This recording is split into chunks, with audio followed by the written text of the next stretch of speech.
कासगंज गांव में एक क्रूर और लालची मुखिया रहता था। उसका नाम चतुर सिंह था, जिसके क्रूर स्वभाव की वजह से गांव के सभी लोग परेशान थे। गुड्डू की पत्नी विमला गर्भ से थी। विमला अपने पति से गांव के मुखिया के बारे में बात कर रही थी। आखिर कब तक हम सभी गांव वासी इस मुखिया का अपमान झेलते रहेंगे? क्यों, क्या हुआ? अब क्या किया मुखिया ने? कल गांव के कुछ बुजुर्ग व्यक्ति गांव की समस्या के बारे में मुखिया से बात करने के लिए उसके घर गए थे, मगर मुखिया ने उन सबको अपमानित करके अपने घर से भगा दिया। सारा गांव जानता है कि मुखिया किसी की इज्जत नहीं करता, फिर ये गांव वाले क्यों उसके पास मदद मांगने के लिए चले जाते हैं? मुखिया के पास नहीं जाएंगे तो फिर किसके पास जाएंगे? आखिर सब गांव वालों ने आपस में मिलकर ही उसे गांव का मुखिया चुना है। अरे किसी गांव वाले ने उसे गांव का मुखिया घोषित नहीं किया। हम सब जानते हैं कि वो मुखिया बेईमानी से बना है। सच तो यह है विमला कि गांव वालों ने डर कर उसे मुखिया बनाया है। कल लता ताई के बेटे सोमू की तबीयत अचानक खराब हो गई। वो बेचारी उसे अस्पताल तक भी नहीं ले जा पाई और उसने रास्ते में ही दम तोड़ दिया। आखिर कब तक गांव वाले ऐसे ही बेमौत मरते रहेंगे? हाँ मुझे पता है, लेकिन विमला हम सब कर भी क्या सकते हैं? और वैसे तुम्हें इन गांव वालों की कब से इतनी चिंता होने लगी? क्योंकि मैं भी इसी गांव में रहती हूँ और हमारे लिए भी चिंता वाली बात है। कुछ महीनों बाद मेरी कोख से एक संतान जन्म लेने वाली है और हमारे गांव से शहर का रास्ता काफी लंबा पड़ता है। न तो यहाँ कोई बस आती है और न ही कोई ट्रेन, और बैलगाड़ी समय पर शहर नहीं पहुँचा पाती। विमला की बात सुनकर गुड्डू चिंतित स्वर में बोला, बात तो तुम सही कह रही हो विमला। इस बात पर तो मैंने ध्यान ही नहीं दिया कि कुछ महीनों बाद हमारे घर में एक नन्हा मेहमान आने वाला है। मैं तुम्हें पहले से अस्पताल में दाखिल भी नहीं करा सकता क्योंकि मेरे पास इतने पैसे नहीं हैं। यही बात तो मैं आपको समझाना चाह रही हूँ कि आप गांव वालों के साथ मिलकर मुखिया पर दबाव बनाने की बात करें कि वो गांव के लिए सरकार से बात करे। हमारे गांव से लेकर शहर तक पक्की सड़क बने ताकि गांव के लोगों को दूसरे गांव या शहर में जाने के लिए किसी समस्या का सामना न करना पड़े। तुम सही कहती हो विमला। मैं कल ही होशियार सिंह और बिलुआ से बात करता हूँ। इस गांव में सिर्फ वो दोनों ही हैं जिनसे मुखिया थोड़ा डरता है।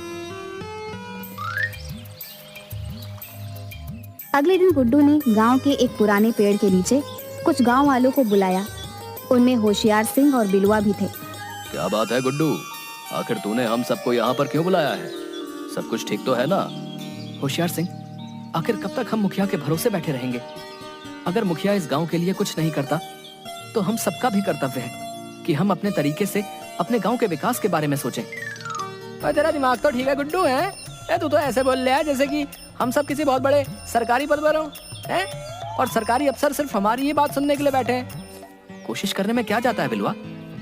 साफ साफ बोल, तू आखिर कहना क्या चाहता है? होशियार सिंह, आप तो अच्छी तरह से जानते हैं कि हमारा गांव प्राकृतिक रूप से कितना सुंदर है और इतना सुंदर गांव होने के बावजूद भी कोई टूरिस्ट हमारे गांव में भटकने तक नहीं आता। आखिर वो क्यों आएगा? क्योंकि हमारे गांव में ना ही अच्छी और पक्की सड़क है और ना ही कोई रेल की व्यवस्था, और इसी वजह से हमारे गांव के न जाने कितने लोगों को मुसीबत का सामना करना पड़ता है। और तो और कल लता ताई का इकलौता जवान बेटा सोमू भी इसी वजह से दुनिया छोड़कर चला गया। ये अचानक तेरे मन में गांव के प्रति इतना प्रेम कैसे उमड़ने लगा गुड्डू? है ये कैसी बात है बिलुआ? क्या अपने गांव के प्रति प्रेम नहीं होना चाहिए? है, बिल्कुल होना चाहिए। क्यों नहीं होना चाहिए?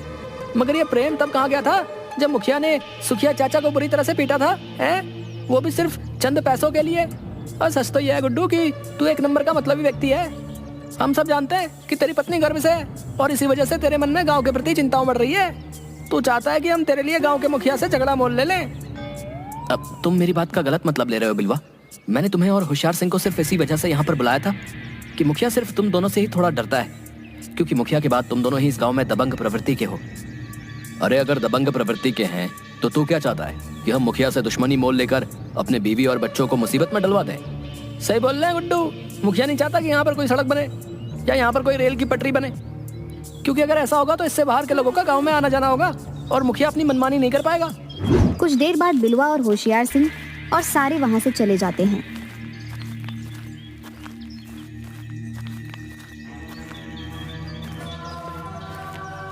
गुड्डू ने गांव के हर घर का दरवाजा खटखटाया, मगर किसी ने भी उसकी मदद नहीं की।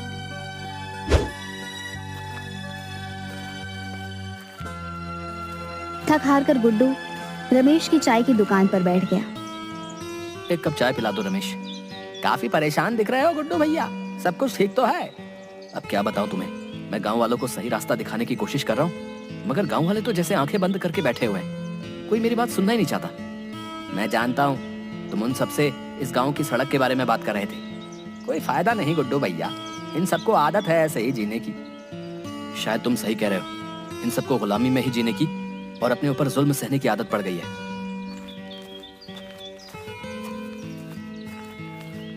कुछ महीने ऐसे ही बीत गए। एक रात अचानक विमला के पेट में दर्द होने लगा।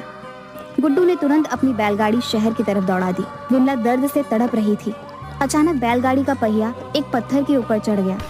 बैलगाड़ी का संतुलन बिगड़ जाने की वजह से विमला झाड़ियों में गिर गई। विमला, कहीं तुम्हें चोट तो नहीं लगी? मुझे बहुत दर्द हो रहा है। अंधेरे की वजह से मुझे जमीन पर पड़ा हुआ पत्थर ने दिखा दिया। बैलगाड़ी का पहिया भी टूट गया है।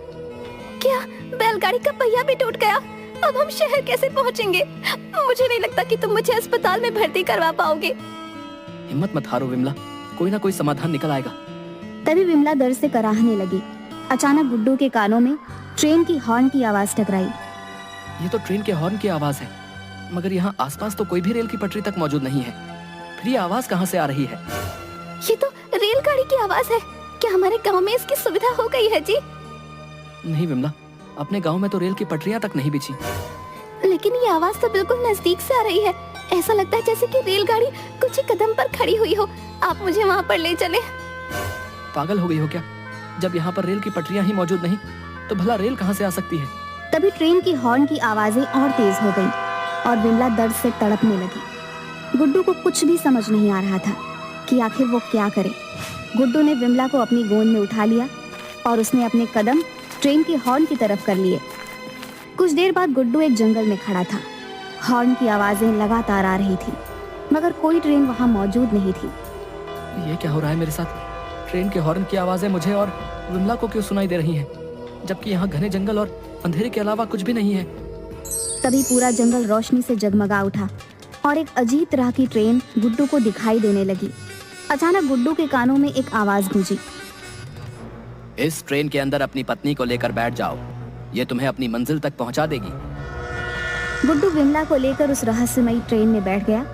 कुछ ही देर में ट्रेन ने गुड्डू को शहर पहुंचा दिया और फिर से वही आवाज गुड्डू के कानों में गूंजी। अपनी पत्नी के सही होने के बाद इसी जगह पर आ जाना, ये ट्रेन तुम्हें तुम्हारे गांव तक छोड़ देगी। लेकिन कौन हो तुम और मुझे दिखाई क्यों नहीं दे रहे? वक्त आने पर तुम्हें सब पता लग जाएगा। ये ट्रेन सिर्फ तुम्हारे लिए नहीं बल्कि तुम्हारे गांव के सभी गरीब लोगों के लिए है। ये ट्रेन उन लोगों के लिए है जो मुसीबत में घिरे होते हैं, ठीक वैसे ही जैसे कुछ देर पहले तुम घिरे हुए थे। जब तक तुम नहीं आ जाते ये ट्रेन तुम्हारा यहीं इंतजार करेगी। गुड्डू ने अपनी पत्नी को हॉस्पिटल में एडमिट करवा दिया। कुछ समय बाद गुड्डू अपनी गोद में एक बच्चे को लेकर उसी सुनसान रेल की पटरी पर आ गया। ट्रेन ठीक वैसे ही खड़ी हुई थी। कुछ ही देर में उस ट्रेन ने गुड्डू को गांव पहुंचा दिया। धीरे धीरे करके गांव के सभी गरीब लोग उस ट्रेन में यात्रा करने लगे और व्यापार भी करने लगे। गांव में खुशहाली बढ़ने लगी। यह देख मुखिया अपने साथी कालिया से बोला, कालिया जाओ, जाकर होशियार सिंह और बिलवा को बुलाकर लेकर आओ। लेकिन मुखिया जी, वो दोनों तो आपके दुश्मन हैं। भला आपको उन दोनों से कौन सा काम पड़ गया? अरे मूर्ख व्यक्ति, वो मेरे दुश्मन नहीं बल्कि दोस्त हैं। ये बात तुम्हारी खोपड़ी में नहीं घुसेगी। अगर घुस जाती तो आज तुम मेरी जगह पर होते।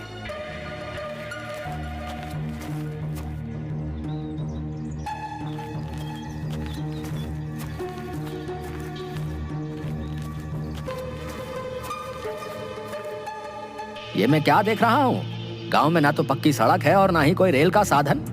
फिर ये गांव वाले शहर में व्यापार कैसे कर रहे हैं? बैलगाड़ी से आने जाने में काफी समय लगता है। यही बात तो मुझे भी परेशान कर रही है मुखिया। समझ में नहीं आता कि आखिर ये सब क्या हो रहा है। मैंने एक बात पर गौर किया है मुखिया जी, जब से गुड्डू शहर से लौटा है तब से ही गांव के लोगों का जीवन बदलने लगा है। हो ना हो, गुड्डू जरूर इस बारे में जरूर कुछ जानता होगा।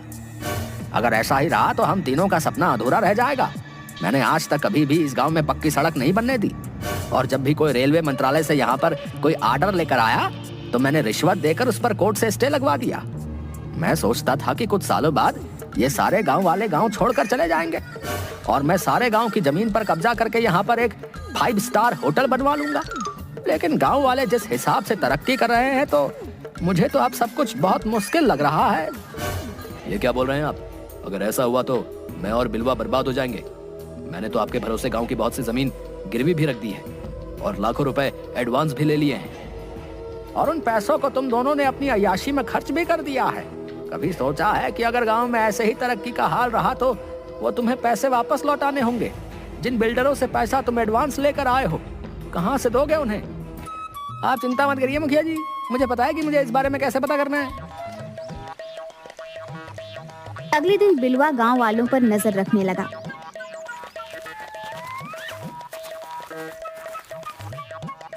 बिलवा गांव वालों का पीछा करते हुए उसी जंगल में पहुंच गया जहां पर वो रहस्यमयी ट्रेन आती थी। ट्रेन को आते देखकर बिलवा हैरत में पड़ गया और अपने आप से बोला, ये तो बड़ी रहस्यमयी और चमत्कारिक ट्रेन है। इसका मतलब यही ट्रेन इन सब लोगों की मदद कर रही है। मुझे ये बात मुखिया को जाकर तुरंत बतानी होगी।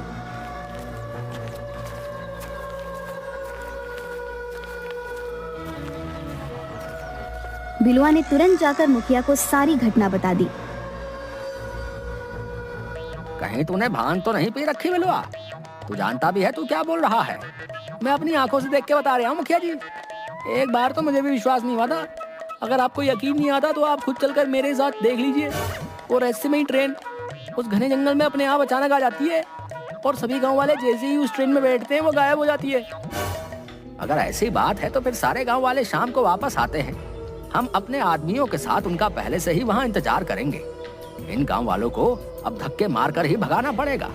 मुखिया कुछ गुंडों को लेकर होशियार सिंह और बिलवा के साथ शाम के वक्त उस जंगल में पहुंच गया। अचानक वो रहस्यमयी ट्रेन जंगल में आकर खड़ी हो गई। यह देखकर मुखिया हैरत से बोला, ये कैसे मुमकिन हो सकता है? मुझे अभी अपनी आंखों से विश्वास नहीं हो रहा। तभी गांव वालों ने देखा कि मुखिया कुछ गुंडों के साथ गुस्से में उन सबको घूर रहा था। उनमें गुड्डू भी था। बिलवा और होशियार सिंह को मुखिया के साथ देखकर गुड्डू और गांव वाले हैरान रह गए। होशियार सिंह और बिलवा, आप दोनों मुखिया के साथ क्या कर रहे हैं? आंखों से अंधा है क्या गुड्डू? तेरे और गांव वालों के स्वागत में ही हम तुम सबका इंतजार कर रहे हैं। हम सब ने ये तय किया है कि तुम गांव वालों को अब मार पीट कर ही गांव से बाहर निकालना पड़ेगा। तुम्हारी इस जादुई ट्रेन ने हमारा जीना आराम कर रखा है। इसका मतलब आप दोनों मुखिया से मिले हुए हैं और अब तक गांव वालों के साथ मिलकर हम सबको मूर्ख बना रहे थे। मूर्खों को क्या मूर्ख बनाया जा सकता है? तुम सब तो जन्मजात मूर्ख हो। तेरी वजह से मेरा बहुत नुकसान हो गया है गुड्डू। इतना तो समझ गया हूँ कि इस सारे फसाद की जड़ तू ही है। इसीलिए सबसे पहले मैं तुझे मारूंगा और उसके बाद इन गांव वालों को। इतना कहकर मुखिया ने अपने गुंडों की ओर इशारा कर दिया। गुंडे गुड्डू को मारने ही वाले थे कि तभी एक तेज प्रकाश वहां पर फैल गया और उस प्रकाश में से गांव का ही एक व्यक्ति सोमू निकलकर सामने आकर खड़ा हो गया। सोमू को देखकर वहां सब लोग हैरत में पड़ गए। अब तुम इन लोगों पर और ज्यादा अत्याचार नहीं कर सकते मुखिया। तुम्हारे अत्याचार की वजह से ही मुझे इस दुनिया को छोड़कर जाना पड़ा। लेकिन मेरी आत्मा हमेशा मेरे गांव वालों के लिए तड़पती रही। ये जादुई ट्रेन मैंने ही अपनी जादुई शक्तियों से इनकी मदद करने के लिए बनाई थी। मैं जानता था कि एक ना एक दिन तू अपने साथियों के साथ यहाँ पर जरूर आएगा। लेकिन शायद तू नहीं जानता था कि तू यहाँ आएगा तो जरूर, लेकिन फिर कभी वापस नहीं जाएगा। सोमू को देखकर मुखिया, होशियार सिंह और बिलवा बुरी तरीके से घबरा गए क्योंकि सोमू कुछ महीने पहले ही मर चुका था। मुखिया ने भागने के लिए कदम बढ़ाए ही थे कि तभी जोरदार आंधी चलने लगी जो मुखिया और होशियार सिंह, बिलवा और उन गुंडों को उड़ाकर उस ट्रेन के अंदर ले गई और देखते ही देखते ट्रेन उन सब की आंखों से गायब हो गई। इसके बाद वो सब कभी नहीं लौटे। गांव वालों को मुखिया के अत्याचार से मुक्ति मिल चुकी थी।